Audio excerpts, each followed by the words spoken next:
Attorney, author, mediator Sally Babbitt is joining us today from Babbitt Legal Group. Sally, I know you like to help people have the best experience that they can when they're working with an attorney, and you want them to know what to expect and what happens to their files and all that. Kind of explain that process. Yeah, you're absolutely right. I really like to set people up for the best experience possible, and a lot of that is setting expectations.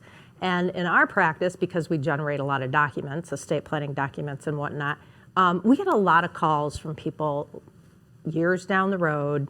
Hey, I was in how many years ago? Do you still have this copy of my will or trust or whatever? So I want to explain to people what you can expect. What is your lawyer going to keep? What are they not going to keep? It really comes down to what's in their fee agreement, and hopefully they have a fee agreement, and it spells that out. Mine says we keep everything on the cloud, so we have it electronically. But paper stuff, hard copy, we have to, by ethics rules, we have to return originals of everything to the client, which we do. But copies, we only retain for 1 to 3 years. And so people need to understand that we are constantly purging. Yeah. So while we may have a PDF of something, we don't have a copy of their will 7 years down the road. So is there an expectation of some documents that people would receive? In our practice, they all get the originals. Okay. Always. And even if it's something they gave me that is not their will or their trust, say a copy of a deed or a deed or something, that all goes back to them when they sign their documents. We give them a PDF.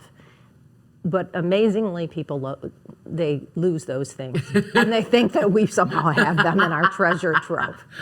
Right. So It's like you know me, Sally. you're not alone, Bob. But you're not going to know that a policy unless you ask. That's right.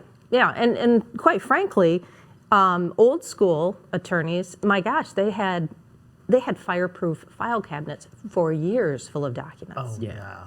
Yeah, and we just don't do that anymore. So what do you suggest for a client? So if, obviously I do save the papers and I'm pretty good about that, but I also put them on the cloud in my clouds. And there are some things that you still need an original paper copy, although we are getting a little bit better with electronics, but they need to ask. They need to flat out ask, okay, how long are you going to retain this and what are you going to retain? Even though I go over that, it's a lot. Sally Babbitt Law. Thank you, Sally. You're welcome.